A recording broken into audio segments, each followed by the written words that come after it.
ओम नमो नारायण। आज मैं एक बहुत ही खूबसूरत विषय पे चर्चा करना चाह रहा हूँ। चिंतन,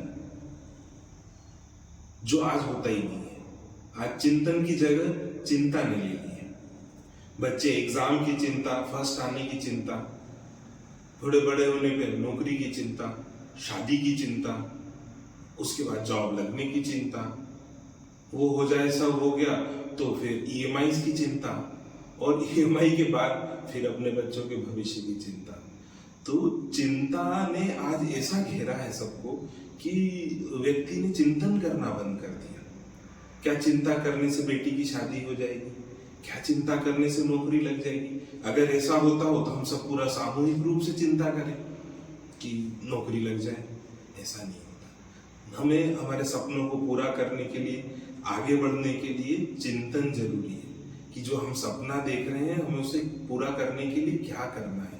उसके लिए हमें खुद को समय देना है, स्वयं के लिए। आज मोबाइल के इस युग में हम इतने व्यस्त हो चुके हैं कि हम खुद के लिए समय देना भूल चुके हैं। एक छोटा सा उदाहरण दूंगा, थोड़ा सा मजाक लगेगा कि हम शौचालय में, थोड़ा समझें इस बात को, कि हम पहले जाते थे तो 5 मिनट, 7 मिनट, 10 मिनट, जिसको जो भी समय लगता था निजी, पर वो उस समय उसको पूरे दिन की प्लानिंग हो जाती थी, क्या करना है क्या नहीं, उसका चिंतन चलता था वहां पे।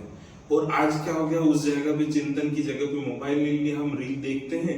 रील के साथ साथ वो 5 मिनट की जगह हम 20 मिनट, 15 मिनट बैठने लगे, पर हमारा खुद से दूरी हो गई। हम थोड़ी सी देर भी हम चिंतन ही नहीं कर पा रहे। एक छोटी सी आध्यात्मिक कहानी से मैं इसको, उदाहरण को समझाऊंगा कि चिंतन से जीवन में कितना फर्क पड़ जाता है। एक शहर में महात्मा थे, काफी नाम था उनका, पूरे क्षेत्र के रसूखदार लोग, बड़े छोटे, सब उनके पास आते थे। बड़े अच्छे महात्मा थे। और पर समस्या थी कि उनके घर के जस्ट सामने, उनके आश्रम के सामने एक वेश्या का घर था। वो शहर क्षेत्र की सबसे सुंदर वेश्या थी। अब महाराज जी की दिन भर, अरे सुबह से उसका मुंह देख लिया, आज का दिन तो खराब हो गया। उनके यहाँ कोई बड़े लोग आते तो वो उनको बोलते कि यार उसको हटाओ यहाँ से, कुछ ना कुछ करो। तो उनका जहाँ उसको देखते वो दिमाग खराब हो जाता। वो वही उस वेश्या थी कि वो खिड़की से, दरवाजे से वो ये देखती थी कि आज महाराज जी के दर्शन हो जाए तो मेरा दिन शुभ हो जाएगा। ऐसे समय बीतता गया, चलता गया। एक दिन अंतिम घड़ी आ गई कि महाराज जी ने दुनिया से पर्दा कर लिया। अब महाराज जी ऊपर गए चित्रगुप्त के सामने। चित्रगुप्त ने उनका लेखा जोखा देखा और बोला कि महाराज जी आपको तो नर्क में जाना पड़ेगा।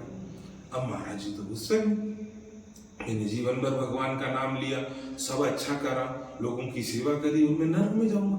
ऐसे कैसे हो सकता? आपसे कुछ गड़बड़ हो गई, आप देखें वापस से। तो थोड़ी सी बहस करने लगे।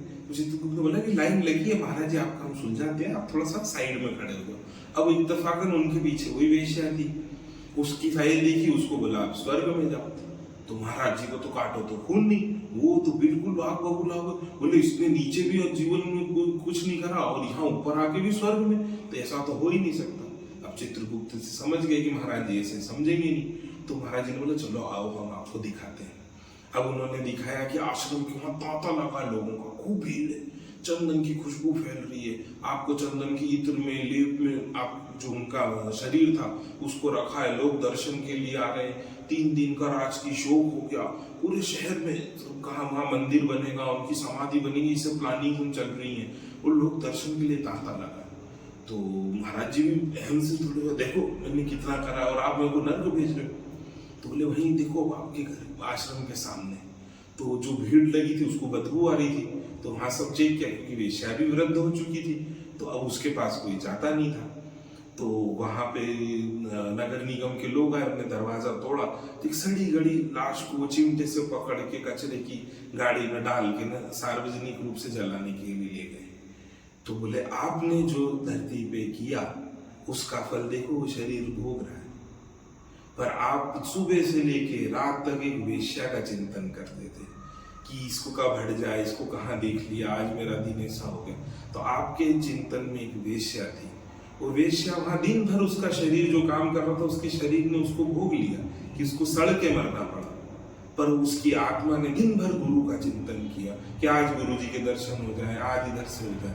तो ये हम सब जो क्रिया कर रहे हैं हम सब वहीं छोड़ के आएंगे, हमारे साथ हमारा चिंतन जाएगा।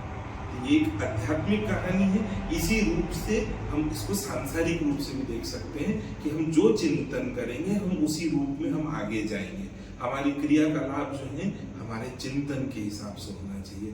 इसलिए मैं आप सबसे अनुरोध करता हूँ कि खूब अच्छा, खूब कामयाबी और लोगों की सेवा का खूब अच्छा चिंतन करें, सबसे खूब करुणा रखें, खूब प्रेम रखें और जीवन का आनंद लें। ओम नमो नारायण।